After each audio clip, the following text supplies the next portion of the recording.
aí galera, beleza? Como é que vocês estão? Meus amigos, o dia ontem começou com a Polícia Federal fazendo buscas lá no estado de São Paulo. Porque, né? Compraram uns respiradores que acabaram por dar um certo problema. E obviamente a gente vai ter que comentar sobre isso no vídeo de hoje. A imprensa trouxe esse tema, né, com uma certa superficialidade, mas a gente vai ter que, né, dar uma cavada, mostrar para vocês, né, o que, é que realmente está acontecendo, as pessoas e as instituições envolvidas nessa confusão. Enfim, o nosso terceiro tema do vídeo de hoje. Vamos começar, né, trazendo algumas notícias do governo federal, algumas notícias de Bolsonaro, inclusive algumas notícias interessantes, mais notícias na imprensa falando, né, sobre a recuperação de Bolsonaro. Parece que o Lula, né, tá deixando de ser o grande favorito. Depois disso, vamos falar da esquerda. Tem um vídeo hoje bem interessante, né, sobre o que a esquerda anda fazendo com os jovens brasileiros. E vamos analisar também algumas coisinhas, né, que o Lula anda tramando. Depois disso, tem um terceiro tema, né? O quarto tema, quero falar ainda sobre vida. Aquela questão que aconteceu lá na Colômbia, teve a repercussão ontem nas redes sociais. Bolsonaro comentou sobre o tema, parte da direita comentou sobre o tema. Sérgio Moro também comentou, né, dizendo que ele defende ou ele é contra, né, o meu corpo, minhas regras, enfim. Vale muito a pena de comentar. E o nosso quinto tema do vídeo de hoje envolve a justiça. Na verdade, envolve o ativismo judicial. E acho que vocês vão entender por que é tão importante a gente debater esse tema e como isso, inclusive, está ligado à necessidade de uma reforma no Poder Judiciário brasileiro.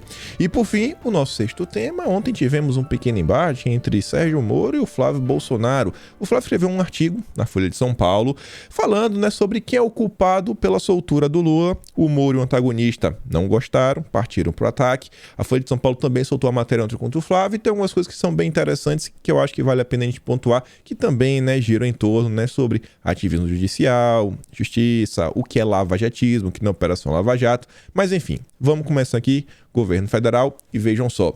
Para quem ainda tem dúvidas se a ida de Bolsonaro para a Rússia trouxe ou não frutos para o Brasil, a Veja, olha só, a Veja, a grande imprensa, comenta o seguinte, ó: a boa notícia do Banco do BRICS para projetos de infraestrutura no Brasil. Além de garantir a ampliação de oferta de fertilizantes ao agronegócio brasileiro e dar o pontapé inicial em conversas sobre o interesse bilateral em investimentos em energia limpa, o encontro teve outro anúncio. Banco do BRICS sinalizou que vai liberar uma leva de crédito para projetos de infraestrutura no país. A visita de Bolsonaro a Moscou também serviu para selar a compra de uma empresa brasileira de fertilizantes pelos russos em Três Lagoas, Mato Grosso do Sul.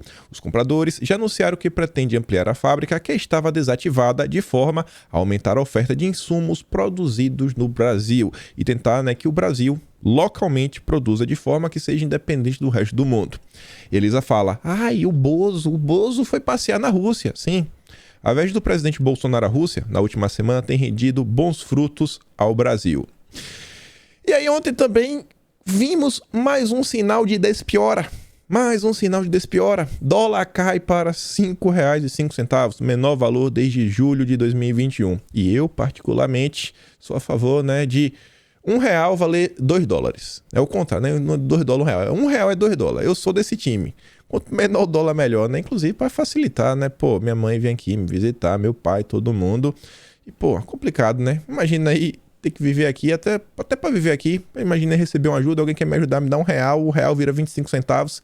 Que tristeza. Mas graças a Deus, gente, graças a Deus, a economia brasileira está dando claros sinais de recuperação. A Elisa fala: a economia brasileira segue despiorando. O dólar cai ao menor valor em quase 8 meses e real é destaque no mundo. A valorização do real frente ao dólar se deve à entrada de capital estrangeiro no país. Isso é verdade. E o interessante é ver, né? O Brasil é uma par internacional. O governo Bolsonaro está afugentando o investidor externo. É, né? Tá bom. Os fatos negam a narrativa da imprensa. Ontem o Rafael Gonçalves fez mais uma lista bem interessante. Esse rapaz aqui, sabe aquela lista como tem no Telegram, que tem uns 80 itens? Que assim, tá no papel branco também. Foi ele que fez. Ele fez isso daqui, ó. Aos pessimistas e arautos da má vontade, elaborei uma lista com as principais entregas do Ministério da Infraestrutura do governo Bolsonaro. E ele pontua aqui, eu vou mandar lá no Telegram também, né? Fica bom, acho que bacana, até para compartilhar. E fala o seguinte, ó: ferrovias, 133 bilhões de investimentos projetados e 27 contratos assinados, que totalizarão quase 10 mil quilômetros. de malha ferroviária. Estima-se que ainda somados os 79 requerimentos de construção e operação de ferrovias já solicitados ao Ministério da Infraestrutura injetarão 240 bilhões de reais em investimentos privados no modal, agregando 20,7 mil quilômetros em novos trilhos à rede ferroviária nacional, cruzando 17 estados do Distrito Federal.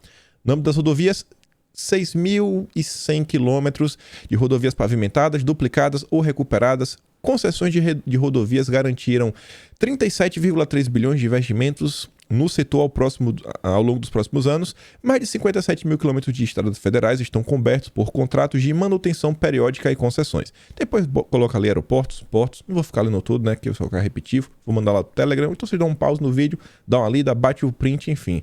Manda para rodar o Brasil. Ontem Bolsonaro deu uma notícia triste, que é boa, né? Triste para quem faz coisa errada, boa para o cidadão que preza, né, pelos bons costumes. São mais de 105 milhões de prejuízo ao narcotráfico somente neste sábado. 152 quilos de farinha de trigo no Mato Grosso do Sul, 28 quilos de farinha de trigo em Goiás, 2 toneladas de orégano no Paraná. E aí o primeiro eu vou deixar por último, né? 490 quilos de pasta base e 50 quilos de farinha de trigo em Feira de Santana. Pô, minha cidade, na hora que aparece... Na hora que minha cidade aparece, tem que ser nas páginas policiais. Isso é um absurdo. Mas aí mostra, né? Feira não aceita. Polícia de Feira arrepiando. Parabéns, PRF. Mas, pô, Feira podia aparecer outra coisa também, né? Mas brincadeiras à parte. Olha só isso daqui. No âmbito também da segurança pública. Quem poderia imaginar que a Globo iria elogiar o governo? Não, a Globo não elogiou, né? Mas você viu. Jornal o Globo com o G1. Um complementando o outro. Ele só colocou o emojizinho, né? Fica bem claro. Você viu. À esquerda. Registro de novas ferramentas bate recorde e cresce mais de 300%. E o que isso significa? Que a violência aumentou? Não. Número, né, de óbitos violentos, né, por causa de ferramentas cai 7% no Brasil em 2021 e é o menor da série histórica. Que bom, né? Que bom. Mas sobre esse tema, gente, vocês devem ter visto isso daqui, mas vou dar play para quem não viu ainda. A Globo é demais. Olha isso aqui. Fátima, a gente publicou hoje novos dados do Monitor da Violência. É um projeto exclusivo aqui do G1 que acompanha os números de mortes violentas em todos os estados do Brasil. Ele mostra que em 2021 foram registrados 41.069 assassinatos em todo o país. É um número ainda alto, mas 7% menor na comparação com 2020. Foi também o menor número de homicídios contabilizados desde 2007, o ano em que esses dados começaram a ser monitorados pelo Fórum. Então o homicídio caiu, né, Globo? Beleza. Por que caiu, Globo? Fala comigo. Menos mortes. Por quê? Mudanças dentro da própria criminalidade. Os traficantes de drogas se expandiram, se tornaram mais profissionais e passaram a adotar uma estratégia de menos mortes. Traficante profissional. Vocês entenderam? Ele falou, tá, mas explica aí, Globo, porque reduziu, o cara tá assistindo, né? Ele tá gravando na TV. A Globo fala o seguinte, não, isso aconteceu porque o pessoal, os criminosos, eles estão se especializando, estão adotando novas estratégias. Eles estão ficando mais profissionais. O profissionalismo do crime está reduzindo, né, a violência.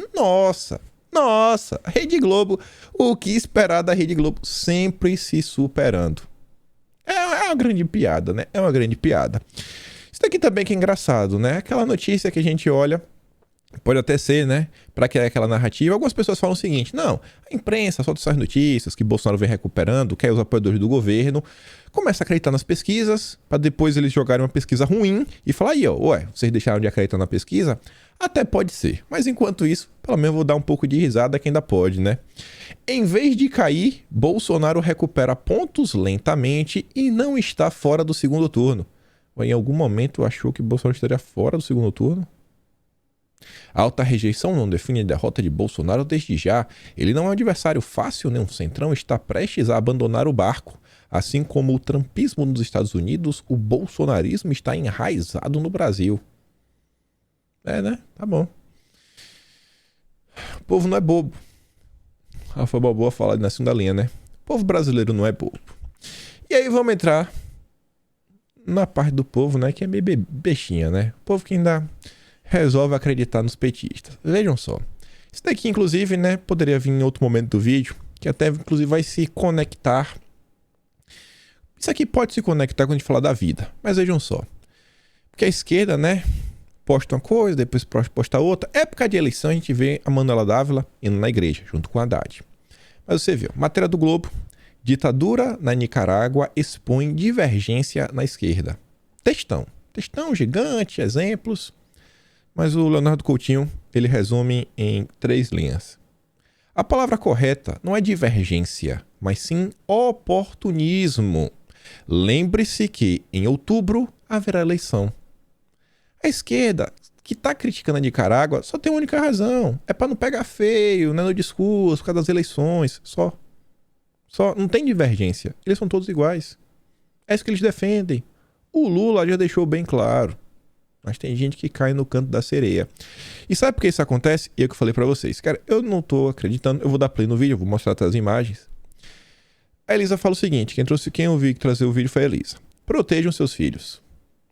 Olha o que a esquerda está fazendo. Ela pergunta, ó, esse tipo de crime de fake news, ninguém se preocupa em combater, né? Olha só isso daqui, gente. Isso aqui é sério. Isso aqui é um absurdo. Isso aqui é um absurdo. Olha isso aqui. Ô pessoal, bom dia. Hoje é 18 de fevereiro, fui levar meus filhos para a escola. Chego lá, tem uma menina, não mais de 16 anos, aluna, distribuindo esse jornalzinho aqui para os estudantes na porta da escola. Todo estudante com título na mão. Tem gente com fome, culpa do Bolsonaro. Fui lá, ela fez cara de bravinha, não quis me dar, falou que era só para estudante. Mandei meus filhos ir lá buscar, tá aqui o jornal. É de fevereiro agora, de 22. Todos juntos derrotar Ó, Bolsonaro. O jornal do Fora Bolsonaro. Tudo que fala aqui destila um ódio que Deus me livre. É como se não existisse nada antes do Bolsonaro. Pobreza o Bolsonaro menstrual. veio pra destruir tudo. Isso aqui o quê? Educação, não consigo ler. Quando é para falar da prefeitura, do governo aqui do estado de São Paulo, eles não falam nada, aliviam e ainda põem a culpa de tudo que está acontecendo em São Paulo no Bolsonaro. E eles estão atrás das crianças, ó. Voto dos estudantes será essencial para derrotar Bolsonaro nas urnas. Para as crianças poderem fazer o título de eleitor para votar contra o Bolsonaro. Dá uma olhada. Opa, pera aqui, ó. Olha isso aqui. Aqui embaixo, ó. Todo estudante com o título na mão, hashtag fora Bolsonaro. Fora Bolsonaro. Dá uma olhada nisso, um ser asqueroso, a luta entre a democracia e a ditadura. Chega aos seus instantes finais. Só com Bolsonaro fora da presidência será possível construir um Brasil do tamanho dos nossos sonhos. Aqui, ó, estão pedindo dinheiro, ó. Quer ajudar a fortalecer a luta pelo fora Bolsonaro? Bolsonaro tenta dividir o país, precisamos uni-lo. Se quisermos derrotar ele, vamos precisar juntar... Nossa... Democracia está em risco. Ah, e vai ter uma coisa aqui que é um absurdo. Quando eles falam que receberam o secretário, foi tudo bonitinho, sabe? Não fala nada. O Dória é lindo para eles. Quer ver? Eu vou mostrar uma coisa aqui, ó. Ele fala o que é a UMES. E fala aqui que eles se gabam de ter participado do impeachment do Collor. E são contra as privatizações. Aqui, ó, oportunidade de resgatar o Brasil, ó. Tá vendo ó, o voto que eu falei, que eles estão atrás dos títulos de eleitor das crianças? Olha o que ele fala, isso é uma lavagem cerebral inacreditável. Olha isso. Ele falou aqui, ó, de todos os assuntos que possam aparecer sobre é só sobre Bolsonaro. Para combater o racismo e pelo fora Bolsonaro. Aqui, ó, até fiz uma marcação, nada do governo Dória, do estado, eles não falam. Enfim, né? Deu pra vocês sentirem o drama. Agora olha essa aqui. A Elisa foi lá no Instagram da UMES, né? Aí tá aqui, ó. União Municipal dos Estudantes Secundaristas de São Paulo. Todo mundo com um jornalzinho na mão. A gente tá hoje, né, vivendo um mundo, um tempo, onde a maior parte das opiniões, principalmente dos jovens, elas não são tomadas perante fatos. Coisas que realmente aconteceram, não. O jovem hoje toma a decisão porque o ídolo dele pensa X sobre determinado tema. Se o ídolo dele gosta de Bolsonaro, ele gosta de Bolsonaro. Se o ídolo dele não gosta de Bolsonaro, ele não gosta de Bolsonaro. Mas pensar por si só, né? Eles acham que pensam. Não, eu sou independente, penso pela minha cabeça. Vocês estão vendo aí. A esquerda trabalhando, sabe, em loco. E tem uma turma que diz, né? Voto nulo. É a turma do voto nulo. Essa informação aqui que eu acho que vale a pena prestar atenção. Gente, eu tô olhando muito de perto essa questão do Lula com PSB, com Alckmin, PSD, Kassab, Estado de São Paulo, e fala o seguinte, ó, após o encontro com Lula, Márcio França diz que PT e PSB devem estar juntos em São Paulo. Deve estar, não é uma certeza. Ele fala lá, né, o presidente Lula compreendeu os meus argumentos. Naturalmente, o PSB já tem uma tendência já consolidada de caminharmos juntos com o PT no Brasil. E em São Paulo, Lula vai conversar com Haddad e a Gleisi e acho que vamos estar juntos. Será que resolveram, sim ou não? Vale a pena ficar com essa briga grande. Vai sair alguma coisa dessa briga. Vai sair alguma coisa. E olha só. A gente havia comentado, né, que o Lula tinha convidado e o Randolph aceitou prontamente. Randolph decide integrar campanha de Lula e desiste de disputar governo do Amapá.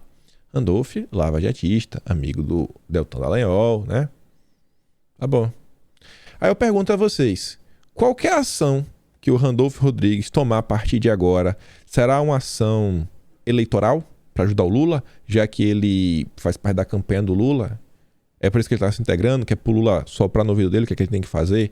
Que a CPI da pandemia, ele foi um bom funcionário, mandou bem? Só uma perguntinha. E aí, agora, não é que essa mão, para ficar igual o Dória, ó. Vamos, acelera. Antes de acelerar com Dória, isso daqui, inclusive, é até um complemento com aquela lista lá que acho que é o Rafael, né? Posso ter descrito o nome do cara, fez sobre os feitos do governo. Eu tava passando lá nas redes sociais e vi uma coisa que eu concordo demais. E, cara, vocês veem que, assim, no meu vídeo eu faço questão de trazer... Cara, cada postagem, a postagem aqui anterior mesmo, ó, tá aqui, ó, a Yara. Faço questão de trazer todo mundo. Porque eu acho que a união faz a força. O Demagogia do Oprimido fala o seguinte, ó. Vejo muita gente reclamando coisas como, pô, você fala disso, mas o importante mesmo é outra coisa. Fala sobre isso aqui. Ah, esse tema ainda é importante, fala sobre esse tema. Minha dica, faça. Gere conteúdo. Faça como uma porrada de pessoas por aqui que resolveu, por si só, ajudar a informar o brasileiro. Aí ele fala o seguinte, ó, ele traz aqui inclusive uma postagem. Olha só. A imagem que eu fiz no celular saiu no Instagram do Marcos Falcão e no History do Carlos Bolsonaro. Milhares de pessoas tendo acesso à informação gerada por esse mero perfil de Twitter. É por isso que eu faço. E eu percebi, nos últimos dias, na verdade, nas últimas semanas, o Demagogia, não sei se ele percebeu nisso, mas ele vem fazendo várias montagenzinhas. Ele sempre pega assim uma imagem de plano de fundo, um por um, do mesmo tamanho, um quadrado perfeito, e ele bota assim algumas notícias. Tá fazendo várias vezes. Eu acabo observando, né? A gente estava comentando no vídeo ontem, para você entender o fluxo de informação hoje no Brasil, você não precisa ler todos os jornais. Você precisa saber, né? Qual jornal é qual, de onde vem a informação, uma coisa ou outra. Falando nisso, eu nem coloquei em vídeo. Mas vou ter que comentar. Porque eu tô falando de fluxo de informação. Porque eu não quero ficar pegando no pé, bicho. Eu não quero pegar no pé, mas não tem como. Pera aí. Ó, olha isso aqui. Quem sabe faz ao vivo. Cadê? Pera aí. Aqui. Olha isso aqui. Cadê aqui? Fluxo de informação. A gente tava comentando ontem do que? A gente sabe assim, ó. Olha a informação que tá vindo, de onde tá vindo, quem é o veículo de informação e por que isso influencia tanto. Aí eu falo o quê, ó? Quando o Sérgio Moro quer, por exemplo, dar uma informação institucional, ele aciona Bela Megali. Quando é alguma informação, quando na verdade ele quer divulgar alguma coisa sobre sua agenda, né? Sobre suas políticas públicas, essa parte assim, né? A agenda que ele quer promover, vai no Estadão. Quando é fofoca, aí vai pro antagonista, né? A narrativa política pesada. Aí tá aqui, ó, o Moro, que tá na página dele, né? Tá retweetando a mulher dele. As pessoas com doença, blá blá blá. Ela vê, ó. Por mais dias de atenção para os raros. Ela tá defendendo uma agenda, né? Políticas públicas. Para ajudar, realmente, eu concordo. As pessoas, com doenças raras precisam de atenção e carinho. Mas onde é que sai a matéria? No Estadão. O que foi que a gente comentou ontem? No Estadão. É o que eu digo. Você não precisa, né? Seguir todas as pessoas no Brasil. Você tem que ter uma carteira de opiniões, uma boa carteira, né? Gosto desse termo, e você vai pensando uma coisa aqui, pensando uma coisa colar, e você vai entendendo o que se passa no país. Mas vejam só, né? Entrando propriamente no tema do Dória, eu coloquei essa imagem porque ele tá falando do Dória, né? Polícia Federal faz buscas para apurar compra de ventiladores pulmonares por gestão Dória na pandemia. E tá lá, ó, jantar de Dória, Moro e Mandetta, teve brinde e slogan: o Brasil nos une. Realmente une demais, são amigos e irmãos. E aqui você começa a ver, né? Aqui tem um pequeno resumo da confusão. Polícia Federal vê superfaturamento de 63 milhões na compra de respiradores lá dos comunas pelo governo de São Paulo e faz buscas em 7 endereços. Operação desencadeada nesta terça-feira, dia 22, por ordem da Justiça Federal em São Paulo, mira aquisição de 1.280 ventiladores pulmonares ao custo de 44 milhões de dólares em abril de 2020, no início da escalada da pandemia. Esse é um resumo, né? Mas vamos ver algumas notícias, vamos ver algumas coisinhas a mais, né? Trazer aqui a matéria do Globo. Pô, esqueci de colocar ali a logo, mas tá aqui, ó, pequenininho, pequenininho, o Globo. Polícia Federal faz buscas para apurar compra de ventiladores. Aí lá. O governo de São Paulo adquiriu, segundo os investigadores, 1.280 equipamentos fabricados com os comunas por meio de uma empresa estrangeira com sócios brasileiros. Olha só, né? Que interessante. Ao custo de 242,3 milhões. Só que teve um sobrepreço que foi estimado em 63,3 milhões de reais pelos peritos criminais. Técnicos do Tribunal de Contas do Estado de São Paulo apontaram que os preços estavam incompatíveis com os praticados no mercado.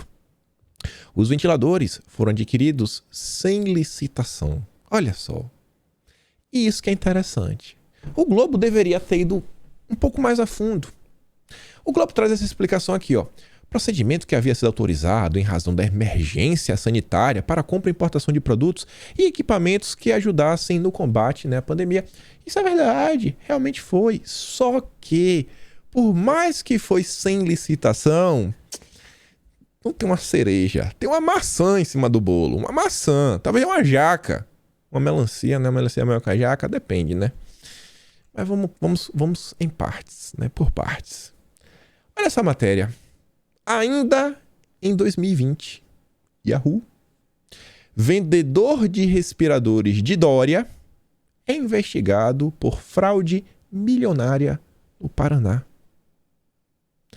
A polêmica compra de respiradores, né, pela gestão do João Dória por mais de 500 milhões teve a participação de um empresário brasileiro investigado pelo Ministério Público do Paraná sob a suspeita de participação em uma fraude no Detran paranaense, estimada em mais de 120 milhões. Tá, mas a matéria não está falando que foi 242 milhões, porque está 500 milhões. Calma, eu vou pular para o terceiro parágrafo. O atraso da entrega levou à repactuação do acordo para 242 milhões e 1.280 equipamentos, que é o que está falando, né?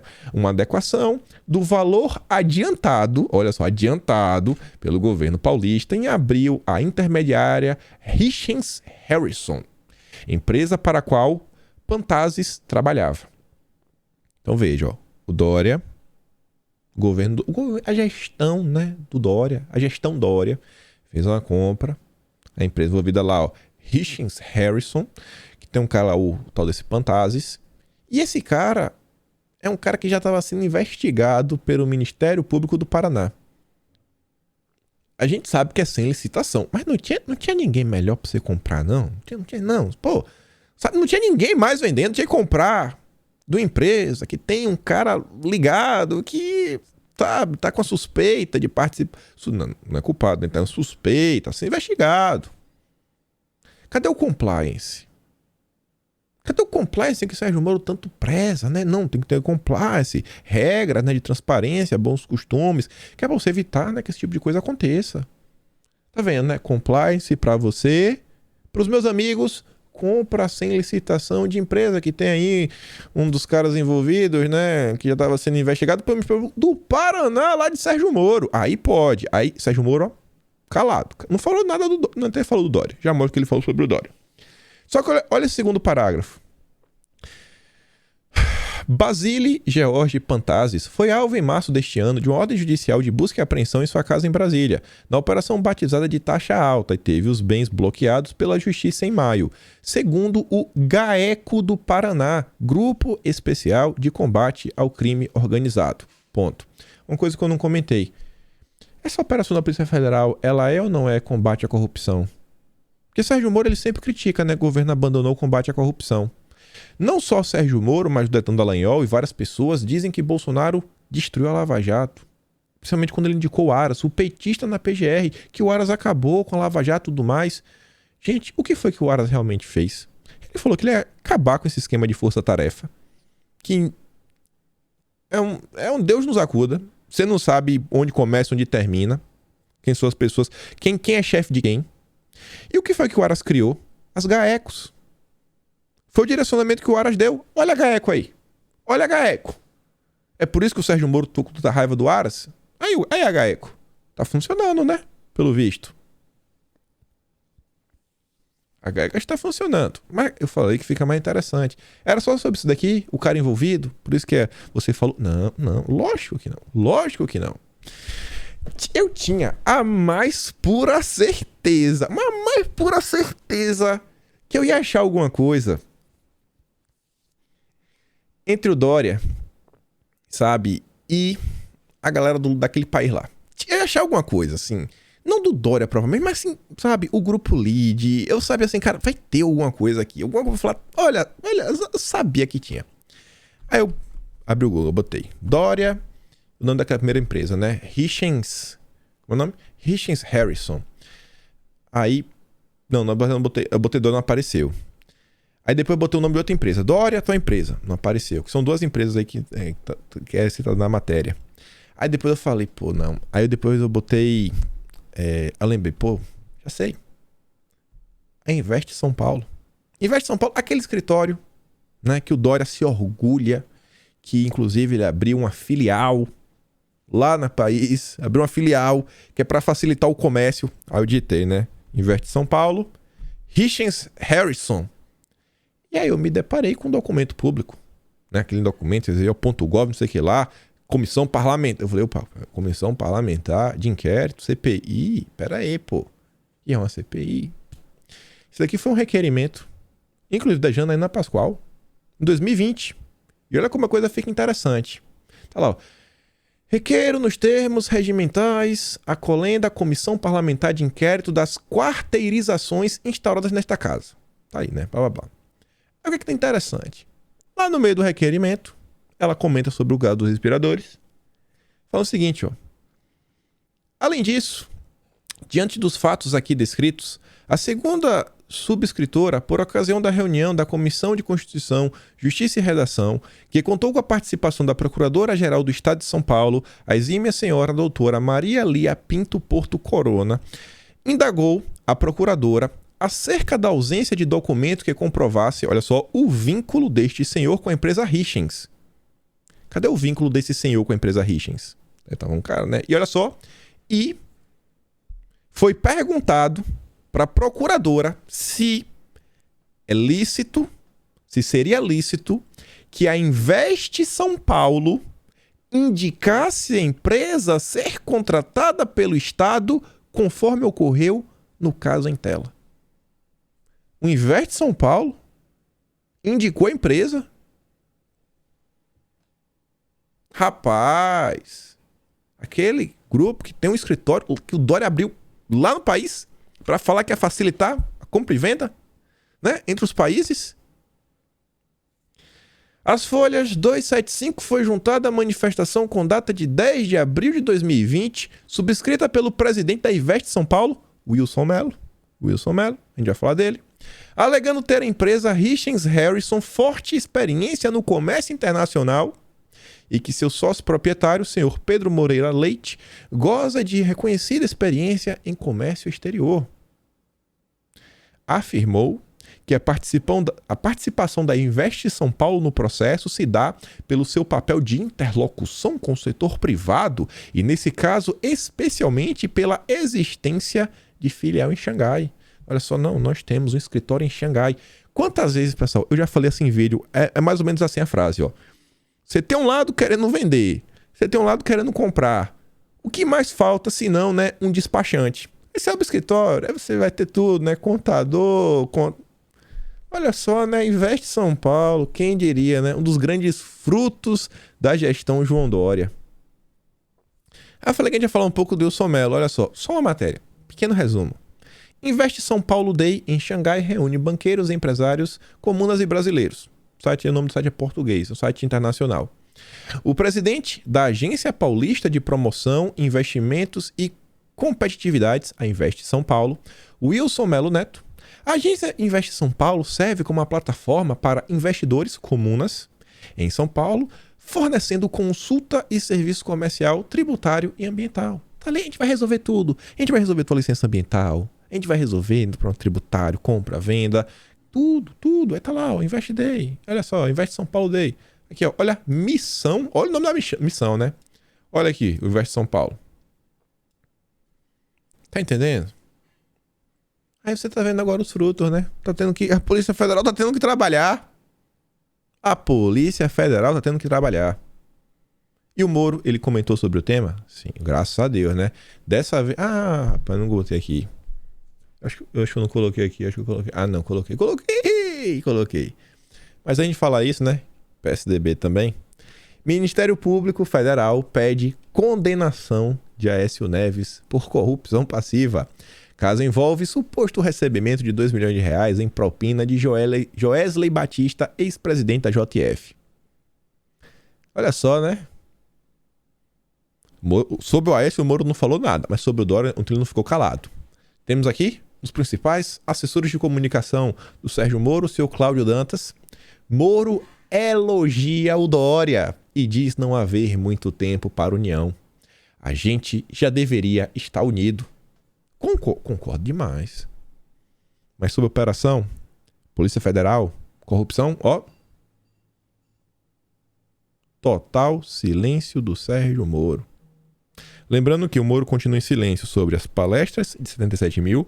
O Moro continua em silêncio sobre o escândalo do Credit Suisse, que é um banco aí que ele participou de um evento em novembro do ano passado.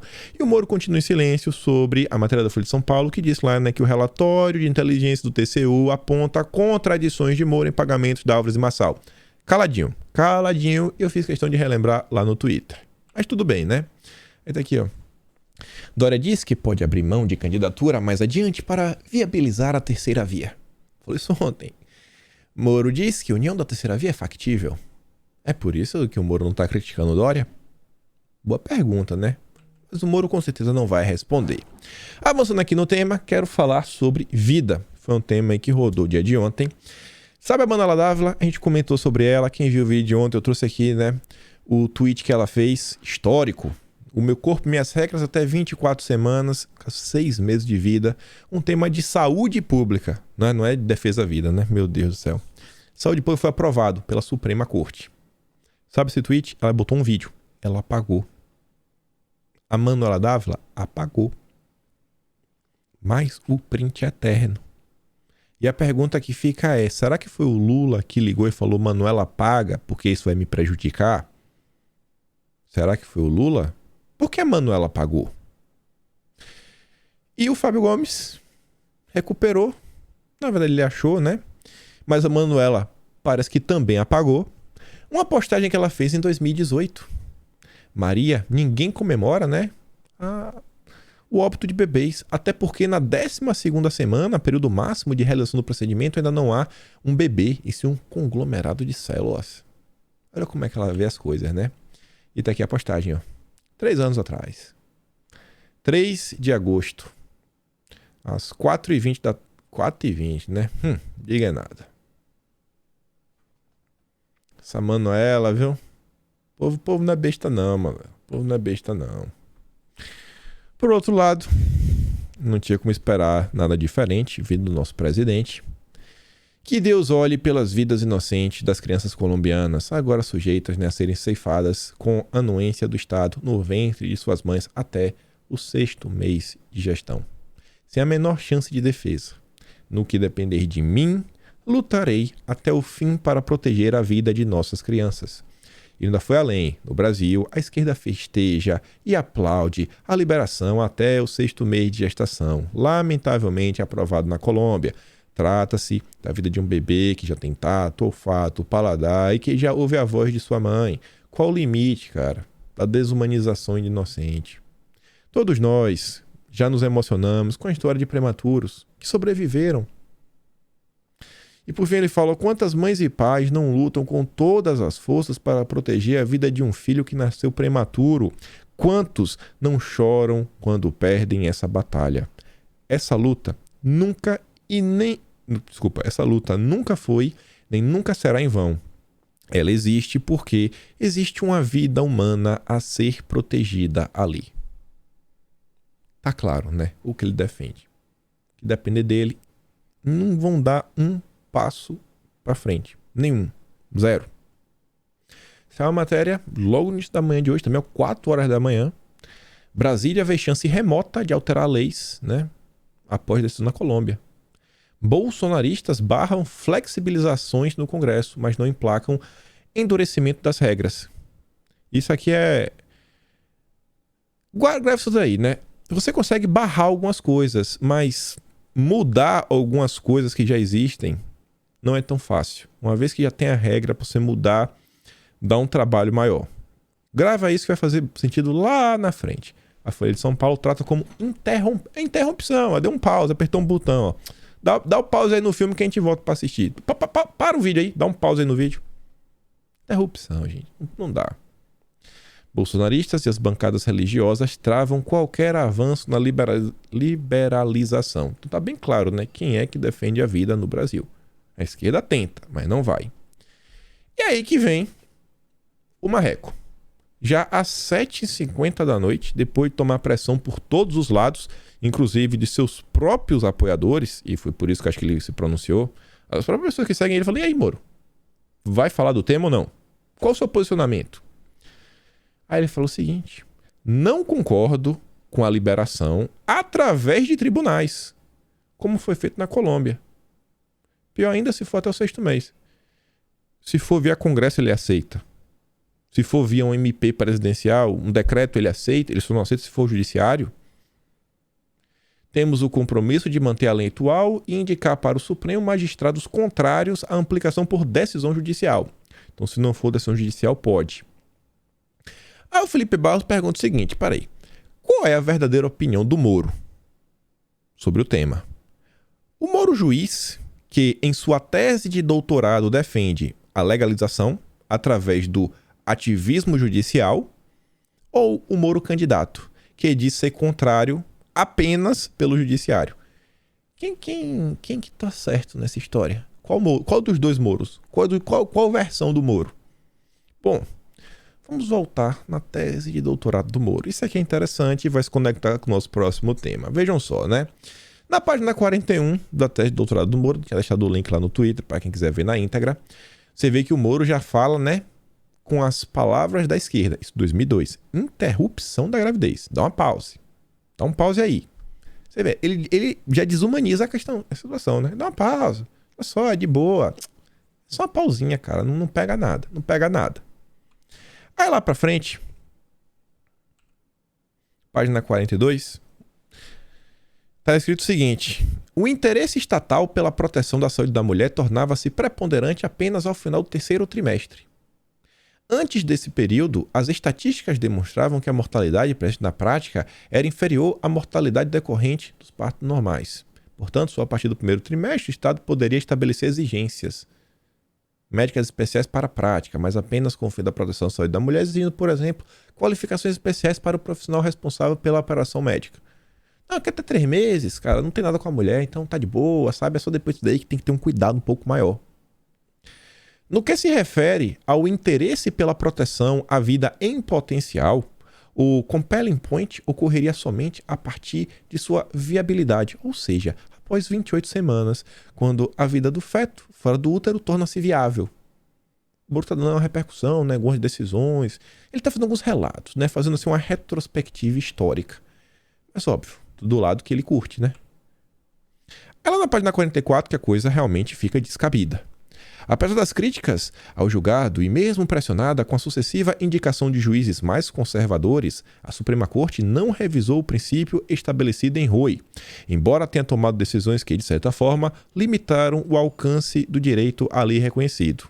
Grave esse ruim que a gente vai falar desse tema logo menos.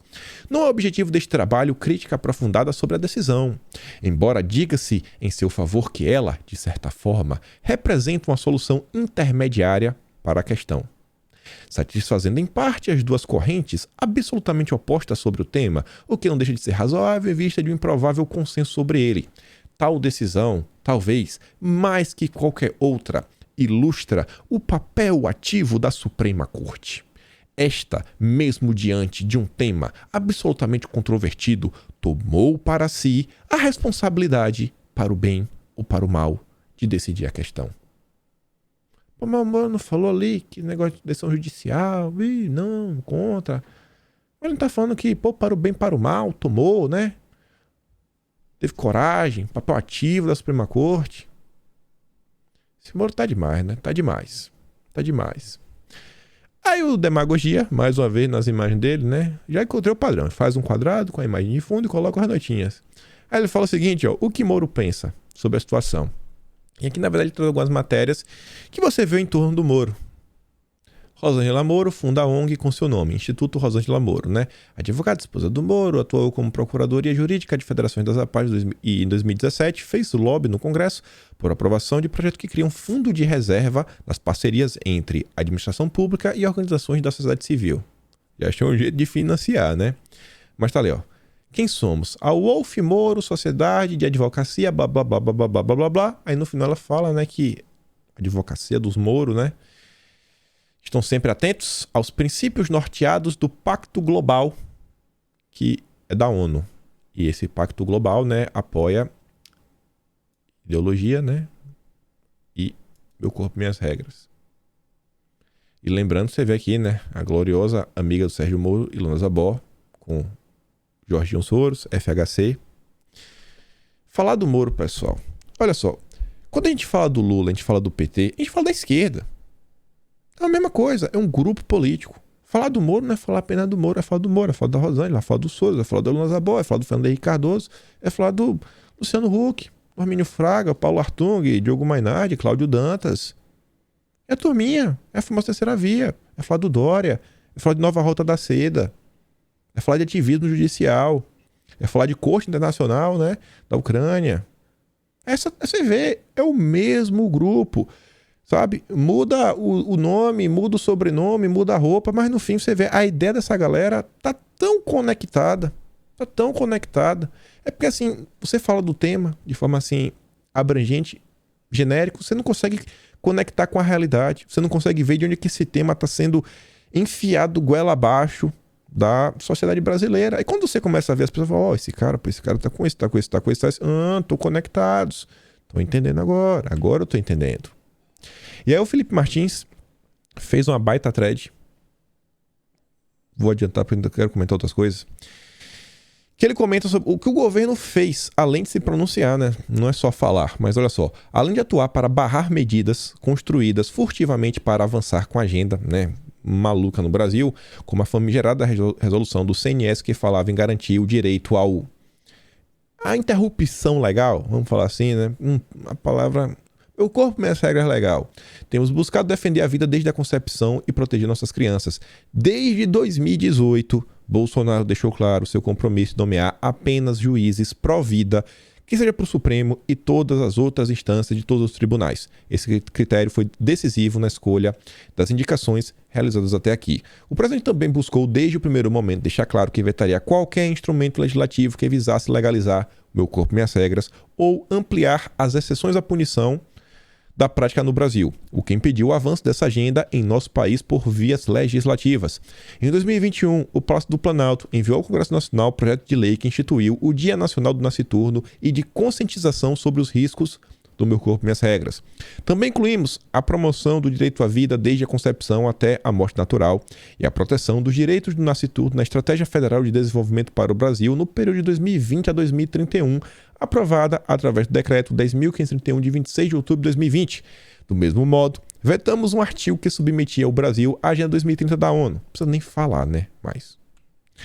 Em nossa política externa, igualmente atuamos para defender a vida desde a concepção, como um direito fundamental para remover expressões que remetem à ideologia de gênero, defesa do meu corpo e minhas regras, sob disfarce de direitos sexuais e reprodutivos, de documentos oficiais da ONU. Também merece destaque o Plano Nacional de Prevenção do Risco de Gravidez Precoce, né, adolescentes, né, porque reduziu a quantidade de gravidez precoce em 18%, consequentemente, né, o número de meu corpo e minhas regras. Há outras tantas medidas, e ele lista lá, fala várias coisas. Recentemente, inclusive, a imprensa estava criticando a Damares por causa de uma viagem que ela fez para o exterior, por uma reunião anti meu corpo e minhas regras. E ontem estava vendo gente, os super conservadores, questionando: e aí, o governo Bolsonaro não faz nada, só falatório, o que que faz? Está calado sobre o tema, cadê você, Bolsonaro? Super conservadores são oposição. São oposição. Oposição. Direita não sei o que é. Pode ser uma parte da direita. De esquerda não são. São oposição ao governo. Tá bem claro. Tá bem claro. E aí que a gente entra no nosso próximo tema. Ativismo judicial, que eu acho que é um tema bem interessante. E se junta, se conecta, na verdade, com aquela matéria da Folha de São Paulo que eu falei, ó, grava isso daqui. Que é sobre o seguinte. Os bolsonaristas, os evangélicos conseguem barrar, mas não conseguem, sabe, uma mudança. Não consegue dificultar ainda mais. Barrar o avanço, beleza, mas modificar as leis atuais não é tão simples. E olha só como as coisas começam. Tava eu ontem no Twitter, e aí a Tsuki fez exatamente o que o Demagogia do Primeiro falou. Ela produziu um tema que ela achou que era interessante. E ela se debruçou ainda mais sobre a tese do Moro. E realmente a tese do Moro é bem interessante. Eu parei para ler mais coisa também, trouxe aqui uns extras. E ela fala o seguinte, ó, vale a pena ler essas 2 páginas antes da tese do Moro para entender um pouco sobre a corte de Warren e quem se opunha a ela, o Reagan, por exemplo, presidente de direita. Na tese do Moro, o Moro usa o caso Roe versus Wade, mas não diz o desfecho da história. Olha só, a Tsuki traz essa matéria, trouxe mais bonitinha. Conjur, 2018, grava essa data. Moro não era nada naquele momento, assim, dentro do governo, dentro do projeto Bolsonaro, era só o juiz da Lava Jato. E sai esse texto, ó, Direito Civil Atual. O caso Roe versus Wade e o sistema de litígio estratégico nos Estados Unidos. E explica um pouco do caso, né? O caso Roe Wade acabou chegando à Suprema Corte, que decidiu pela primeira vez em 73 que a Constituição americana assegura às gestantes um direito à privacidade, o qual lhes confere a possibilidade de interromper. A mesma coisa que o Moro disse. Durante seu primeiro trimestre, né, livre de embaraços ou vedações pelo Estado. E aí, falar que a mulher, ela usou um pseudônimo na hora, que é a McCorvey, é o nome verdadeiro dela, né? A Norma, cadê aqui o mouse? Essa aqui, e ela usou o nome de Roy. Ela procurou uma clínica clandestina, não conseguiu ter acesso por diversos motivos, estava passando por diversos problemas, só que aí no final, a McCorvey, ela acabou fazendo contato com 2 advogadas, Sarah e Linda, que buscavam alguma mulher disposta a entrar em juízo contra as leis texanas que restringiam o acesso à situação. Olha só. Ademais, não bastava que o advogado, né, só chegasse lá e apresentasse um caso. Você tinha que ter, ele usa aqui o nome perfeito, ó, o autor perfeito. Tinha que ter um caso bem específico para você conseguir avançar com o tema no tribunal. Porque a Suprema Corte Americana, diferente da brasileira, recebe uma média tipo assim, ó, 7 mil processos a cada ano, só que desses 7 mil eles julgam entre 100 a 150. Acabou. E eles não têm o direito a escolher o que eles quiserem. E aí teve o julgamento e tudo mais, e você vê, ó, ao fim e ao cabo, há evidências que a McCorvey tenha sido uma vítima do sistema judicial americano que exige a existência de um autor concreto. A decisão do caso Roe versus Wade, com 7 votos a 2 em seu favor, modificou a regulação do meu corpo e minhas regras existente no país. Tiraram proveito da situação que ela se encontrava na época, né? Uma corte progressista de esquerda para avançar com o tema. Entretanto, apesar da vitória, McCorvey não conseguiu o que queria.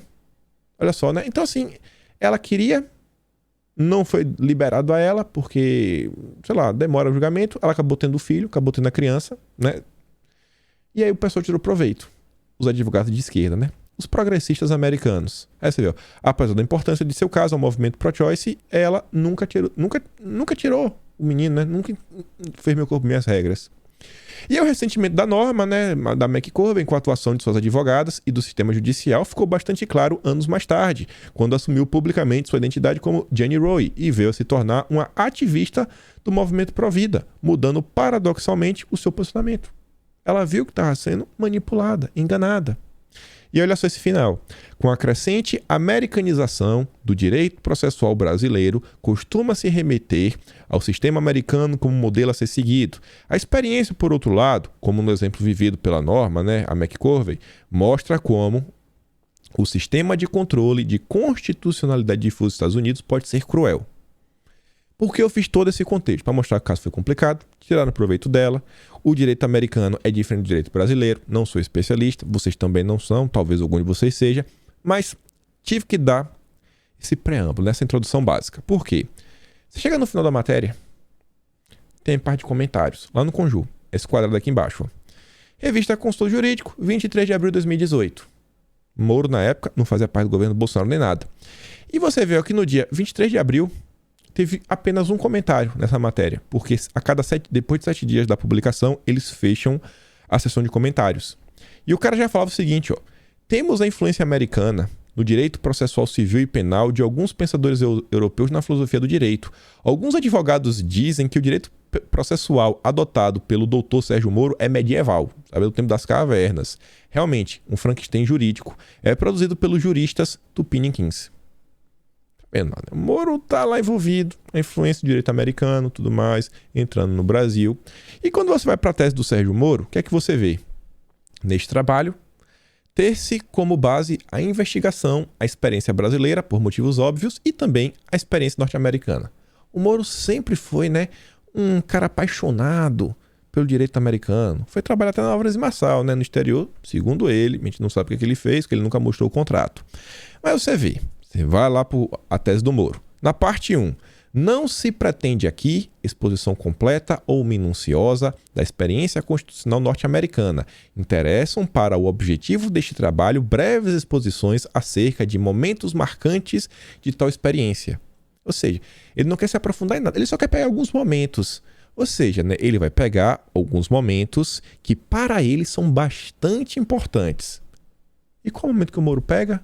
Exatamente o meu corpo, minhas regras. Exatamente. O caso aí que eu falei, né, do Wade, do Roy Wade. Quem foi que estava envolvido nisso tudo mais, né? Inclusive até o Moro fala lá, a corte de Warren. Desculpa, né? Isso aconteceu depois da corte de Warren. A corte de Warren foi aquela corte bem progressista, pra valer. A corte que realmente o ativismo judicial vinha com tudo. O Moro escreveu isso aqui, um artigo, ó. A Corte Exemplar. Considerações sobre a Corte de Warren. Corte de Warren. Olha a Corte de Warren. A Corte de Warren. Aí na tese dele, página 21. A produção da Suprema Corte norte-americana durante a Corte de Warren é considerada a mais criativa de toda... Olha, criativa, iluminista. Nossa! Trata-se de corte ativista que buscou significativa mudança social com enfoque na proteção dos direitos fundamentais e no princípio da isonomia, propiciando verdadeira revolução constitucional nos Estados Unidos. Moro é um revolucionário. A posterior aceitação de Miranda contribuiu para que a decisão jamais fosse revertida. Aliás, não foi revertida a maioria das conquistas da Corte de Warren, apesar da ameaça de cortes sucessivamente mais conservadoras. É certo, contudo, que tais cortes não contribuíram para a expansão, em larga medida, de tais conquistas. Ponto. O que a gente falou da matéria da Folha de São Paulo, você vê, ó, os conservadores que entraram, eles barraram. Eles não contribuíram para expandir nas medidas. Olha, na conquista, não, desculpa. Olha como é que o Moro fala, né? Conquista, gente. Conquista. O ativismo judicial é uma conquista. Conquista. Tô entendendo? Por isso que é tão importante, mas é tão importante a gente escolher bem os nossos representantes. Porque os representantes vão indicar os membros também da Suprema Corte, do Judiciário. E uma vez que eles tomam as medidas, para você desfazer, meu amigo, é muito difícil. Mesmo uma corte com a maioria conservadora, assim, conseguiu barrar, mas reverter é complicado. Porque às vezes o assunto está pacificado, aí tem que revisar lá o mérito da situação, e aqui vai, não vai, aquilo outro. É igual que o pessoal fez, né? Vamos aqui rever a questão da segunda instância. É complicado. Uma vez que a coisa avança, para você desfazer é muito difícil. Para o Sérgio Moro, conquista. Conquista. A reação à corte de Warren não tardou. Sucessivas indicações de juízes conservadores por presidentes republicanos, Nixon, Reagan e Bush, culminaram por afastar a Suprema Corte do caminho iniciado por Warren. Um caminho de conquistas.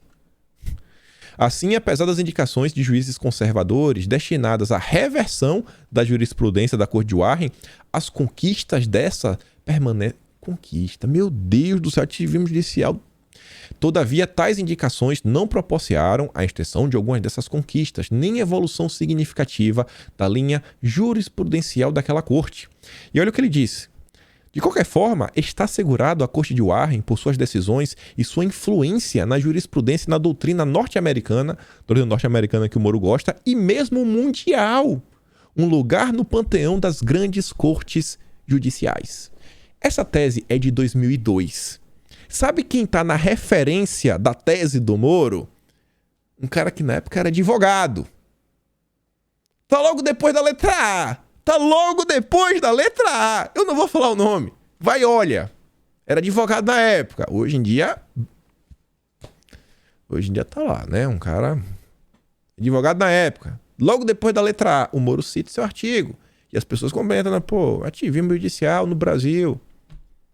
Tá vendo como é que as coisas pensam? Quando você diz assim, você falar de uma pessoa não é falar só daquela pessoa, é aquele grupo que o cerca. O seu grande mérito foi ter a ousadia necessária para enfrentar os problemas constitucionais do seu tempo. Conquista, olha, meu Deus do céu. A Corte de Warren prova, todavia, que algum ativismo judicial pode ser benéfico, contribuindo não para o enfraquecimento da jurisdição constitucional e da democracia, mas para o seu fortalecimento. Realmente, né? Quando você vê a referência a quem tá lá, depois da letra A, você fala, o Moro realmente bebeu da fonte. E aí, tem uma mensagem que passou ontem na minha timeline da Vaza Jato, que eu acho perfeita para conectar com tudo que a gente falou, que é isso daqui, ó. Monique. E essa fama de Moro é antiga. Desde que eu estava no Paraná, em 2008, ele já atuava assim. Alguns colegas do Ministério Público Federal do Paraná diziam que gostavam da proatividade dele, que inclusive aprendiam com isso. Fez algumas tabelinhas lá, absolvendo aqui, para a gente correr ali. Mas na investigação criminal, a única coisa que interessa, a dupla policial-juiz é senhora. Moro viola sempre o sistema acusatório e é tolerado por seus resultados. Moro, gente, ele não faz o que ele faz sozinho. O Ministério Público, o Poder Judiciário brasileiro, ele não é feito por uma ou duas pessoas. E é o que eu digo quando eu digo assim, gente, remover uma pessoa, duas pessoas, não vai salvar o Brasil. O Poder Judiciário brasileiro precisa passar por uma reforma. O Moro era tolerado. Tolerado por quem? Por quem? Olha essa matéria. 66% dos servidores do Judiciário querem um passaporte. Vocês acham que essa turma aí é pró-lavajatismo, é anti-lavajatismo? Estaria mais próxima do Moro, mais próxima de um ativismo judicial? De qual parte estariam? Então, quando você falou uma pessoa, você falou, cara, passou, você vê, aquele cara anda com o Moro. Se aquele cara andar com o Moro, ele deve ter certos valores e princípios. Que a política é feita disso. Nem todo mundo que está com você pensa 100% igual, mas os valores e princípios são os mesmos.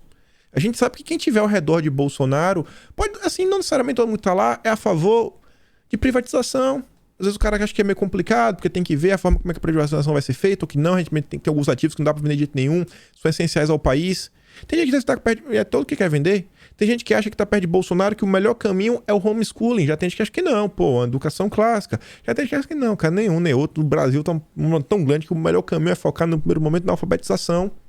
Mas a gente sabe que todo mundo tem um princípio e valor, que é o quê? Quem tá ao lado de Bolsonaro, meu amigo, eu acho que dificilmente Bolsonaro vai se cercar de pessoas que são contrárias à vida, o direito à vida desde a concepção. Eu acho muito difícil. Eu acho muito difícil andar ao redor de Bolsonaro quem seja contra, né? O direito de você se defender. Princípios e valores. Em vez de ter uma pauta específica, princípios e valores. São as pessoas que rondam aquele grupo. A famosa terceira via. Me dá 5 minutos. Vamos passar de um pouco de 1 hora. Não queria passar de 1 hora, mas vamos passar. Eu quero falar isso daqui ainda. Que é a questão do Flávio. Flávio Bolsonaro ontem solta uma nota. Moro soltou o Lula. fala das coisas que o Moro fez no meio do processo, os vícios do processo que culminaram na cintura do Lula. Não vou entrar no mérito do texto. Saiu lá um artigo do Flávio Bolsonaro, né? E aí, o que o antagonista faz? Ué, por que meu... Ué, mudou aqui meu fundo? Ficou estranho. Enfim, o antagonista solta essa imagem aqui, ó. Foi você que soltou Lula, Flávio. Pronto, foi o Flávio Bolsonaro. Vem de onde? Do antagonista. Do antagonista, mas olha, tá atacando o cara, o antagonista. Quem é que faz o papel? Quem é que faz o papel? Tá vendo? A gente fala do Moro, mas você já entende. Pô, Moro é Mainardi, Mainardi é Moro. Mainardi é antagonista, Moro também é antagonista. Pô, Moro é Lona Zabó é Moro. É do mesmo grupo. Olha a narrativa maluca que os caras pintam. A cada dia surgem coisas mais estranhas no comportamento do blog do Serginho. Aí você vê, o Moro, né, posta o seguinte, ó. A verdade precisa ser dita, a turma da impunidade do governo da oposição juntou-se para acabar com o combate à corrupção em Lava Jato e onde passa o boi, passa a boiada? O mesmo Moro que em 2019 falou, para Moro, Bolsonaro já esclareceu o caso de ex-assessor do filho. Aí o Moro que defendeu também fez esse post aqui, ó. Sério que entre um ladrão de um lado e um ladrão do outro, a culpa é do juiz? Então Petrolão, a rachadinha na escolha possível? Foi lá chorar. Aí veio o Felipe Moura Brasil. Aí você sai, pô, o Moura tem grupo, tem um grupo. Ele pensa igual, o Felipe Moura Brasil, Cruzoé, fez lá, né, os blogueiros de Crachá, toda aquela confusão. Olha o que o Felipe Moura Brasil disse. Após o denunciado Flávio Bolsonaro culpar Sérgio Moro pela impunidade do ex-presidiário Lula, repetindo as teses vazajatistas do lulismo, o ex-juiz tuitou. O denunciado. Quando eu digo pra vocês, para a turma do Sérgio Moro, todo mundo é bandido. A pessoa não foi julgada, sabe? Pode chamar o cara de suspeito. Já bota o denunciado, é bandido. Mas o cara só foi citado. O cara não foi condenado. Foi, na verdade, né, a questão do Flávio foi arquivada no final das contas. Inocente, né? Pelo menos não provaram nada. Não, denunciado, porque não pode chamar de bandido. O interesse é chamar de bandido, mas tenta colocar essa pecha. Olha o uso da imprensa para criminalizar um grupo político. Criminalizar os opositores. Isso acontece o tempo todo por parte dessa galera. E aí a Folha de São Paulo ontem posta a matéria que é o seguinte, ó. Flávio Bolsonaro mobilizou Receita contra caso da rachadinha. Mostram documentos inéditos. Balela. A Sarita fala o seguinte, ó. É muito desespero da imprensa requentar notícia de junho de 2021. E eu já vou para ela. Ela fala o seguinte, ó. No ano passado, auditores fiscais... Aqui, ó. 2021. Ela deu RT nela mesma. Apostar em 2021. Junho do ano passado. 2 de junho. No ano passado, auditores fiscais que se dizem perseguidos dentro da própria Receita denunciam a defesa de Flávio Bolsonaro, uma suposta organização criminosa instalada no órgão que estaria acessando de forma indevida dados tributários do senador. A defesa do senador solicitou à Receita que fosse feita uma investigação acerca dessa denúncia, mas a demanda foi negada aos advogados. E hoje eles descobriram, por meio de mais um vazamento, que a apuração foi feita. Agora, eles querem ter acesso ao resultado. Agora que tem acesso ao resultado. Dá um pause aqui, dá uma lida. Só para o vídeo não ficar muito longo. Tá aí, ó. O pessoal tava achando que tava olhando, quando era pra olhar tudo mais. Tá aí, dá uma lida. E tá aí requentando. Todo mundo é bandido. Todo mundo no Brasil é bandido. Só os lavajatistas que são do bem. Olha a importância dessas decisões para a história do Brasil. 2018 foi importantíssimo. A gente não... Sabe? Um período crítico. Agora, amigo, é o Lula. É o Lula do lado de lá. Ainda pior. Fico por aqui. Dá aquela curtida, aquela compartilhada. Se inscreve no canal. Se gosta do meu trabalho, torna-se membro do canal. Acho que até já falei isso daí. Enfim, né? Pode me ajudar pelo Patreon. O link tá na descrição. Vou mandar aquela lista lá no Telegram, lá no início. E é isso. A gente se vê amanhã. Aquele grande beijo, abraço. Tamo juntos e valeu, meus amigos. Fui!